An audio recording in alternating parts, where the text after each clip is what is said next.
रैनपुर शहर में एक विमला नाम की औरत अपने बच्चे के साथ रहती है। कुछ समय पहले उसका पति गुजर जाता है, जिस कारण उसके घर की आर्थिक स्थिति बहुत खराब हो जाती है। वो दूसरों के घर में जाकर काम करके अपना और अपने बच्चे का गुजारा करती है।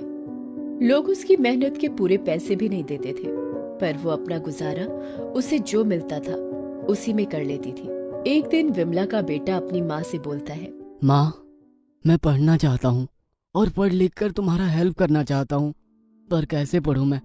मेरे पास इतना पैसा नहीं है जो मैं स्कूल जा सकूं। बेटा तुम जरूर पढ़ने जाओगे।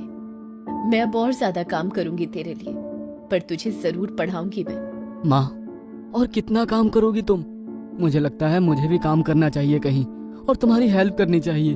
नहीं बेटा, तुम अभी बहुत छोटे हो, तुम काम नहीं कर सकते हो। ये उम्र तुम्हारी पढ़ने लिखने की है। भगवान ने चाहा तो तुम जरूर पढ़ोगे, उस पर भरोसा रखो बस बेटा। फिर रोज की तरह विमला दूसरों के घर में काम करने के लिए निकल जाती है और पूरे रास्ते सोचती हुई जाती है वो ऐसा क्या करे जिससे अपने बेटे को पढ़ा सके और अपने बेटे को कामयाब बना सके। और वो ये सोचती सोचती वो रास्ते में एक पेड़ के नीचे बैठ जाती है। उसे सोचते सोचते टाइम का पता ही नहीं चलता है और वो काम पर जाने में लेट हो जाती है। फिर एकदम से होश में आती है तो बोलती है, हाय राम, मैं तो सोचने के चक्कर में यही भूल गई कि मुझे काम पर जाना है। अब मालकिन मुझ पर बहुत गुस्सा होगी। वैसे भी बहुत दिन से बहुत गुस्से में रहती है, कहीं वो मुझे नौकरी से ही ना निकाल दे। और वो फिर अपनी मालकिन के यहाँ काम करने के लिए पहुंचती है। विमला, मुझे नहीं लगता तुम काम को लेकर सीरियस हो। ना तुम्हें जरूरत है। तुम आजकल बहुत खोई खोई रहती हो और कोई काम ठीक से नहीं करती हो, और आज इतना लेट आई हो। अब क्या करने आई हो इतने लेट? मालकिन मुझे माफ कर दो, अब से मैं वक्त पर आऊंगी, मुझे माफ कर दो। नहीं, तुम कल से अब मत आना। ये लो तुम्हारा अब तक का हिसाब, और कल से आने की कोई जरूरत नहीं थी। नहीं मालकिन, ऐसा मत करो, मैं और मेरा बच्चा रोटी के लिए परेशान हो जाएंगे। मुझे एक मौका दे दो बस। नहीं, मुझे कुछ नहीं सुनना है। तुम अपना हिसाब पकड़ो और जाओ यहाँ से। अब आने की कोई जरूरत नहीं है तुम्हें। फिर विमला अपनी आंख में आंसू लिए वहां से निकल जाती है और पूरे रास्ते सोचती हुई आती है कि अब वो क्या करेगी, कैसे अपने बच्चे का और अपना पेट भरेगी और कैसे अपने बच्चे को पढ़ाएगी। वो यही सोचती हुई चलती रहती है अपने घर के लिए कि उसका पैर एकदम से एक टोकरी से टकरा जाता है। विमला रुकती है और देखती है कि एक टोकरी है, कुछ चमकती हुई सी।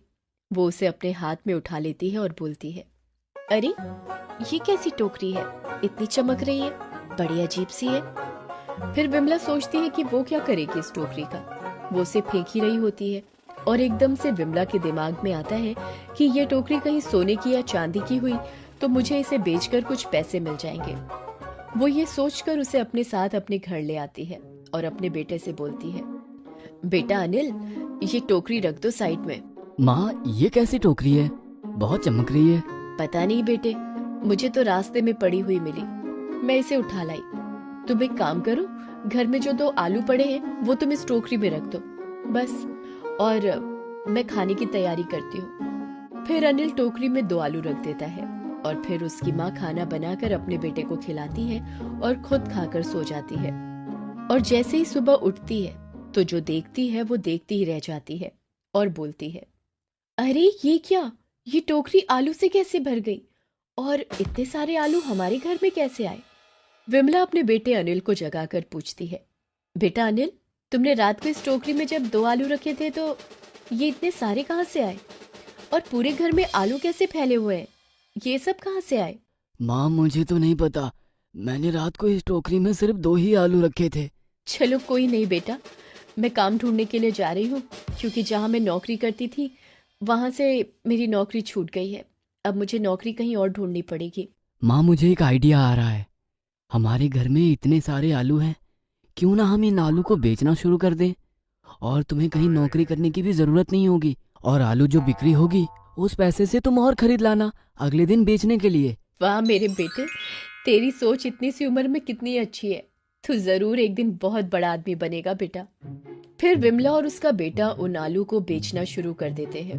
देखते ही देखते शाम तक उनके सारे आलू बिक जाते हैं और उनकी उन आलू से बहुत अच्छी खासी कमाई हो जाती है।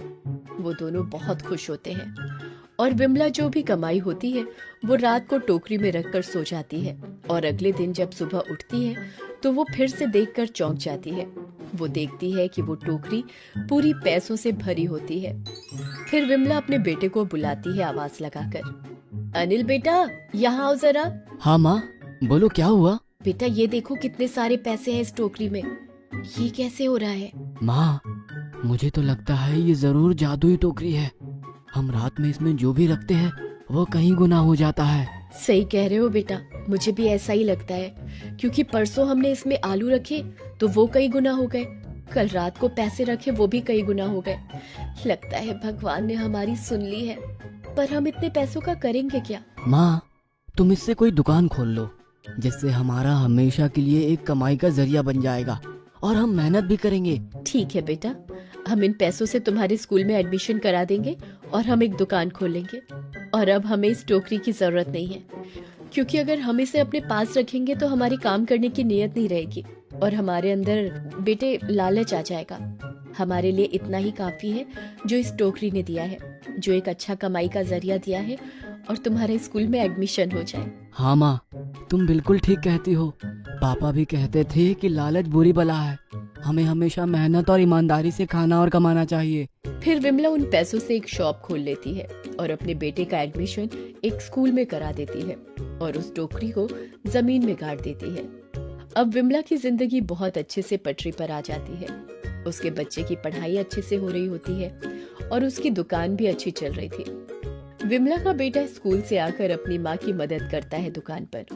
देखते ही देखते वक्त बीत जाता है और विमला के लड़के की पढ़ाई भी पूरी हो जाती है और अब उनकी आर्थिक स्थिति बहुत अच्छी होती है।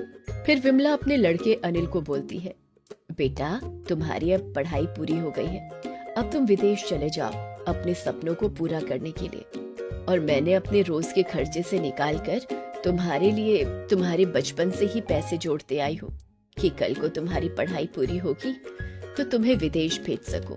माँ, तुम इस दुनिया की सबसे अच्छी माँ हो। तुमने मेरे लिए कितना सेक्रीफाइस किया है। तुम चाहती तो उस टोकरी की मदद लेकर कोई आसान रास्ता ले सकती थी हमारी जिंदगी को बेहतर करने के लिए, पर तुमने जो किया सिर्फ अपनी मदद से।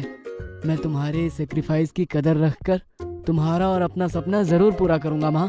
फिर विमला का लड़का अनिल विदेश चला जाता है अपने सपने पूरे करने के लिए, और विमला आज भी पूरी मेहनत से अपनी दुकान चला रही होती है और अपने बेटे की मदद करती रहती है उसकी पढ़ाई में। अब विमला की जिंदगी में सब कुछ अच्छा होता है जो वो चाहती थी। तो दोस्तों, हमें इस कहानी से ये सबक मिलता है कि अगर हमें भगवान कोई रास्ता दिखाए तो हमें उसका गलत इस्तेमाल नहीं करना चाहिए।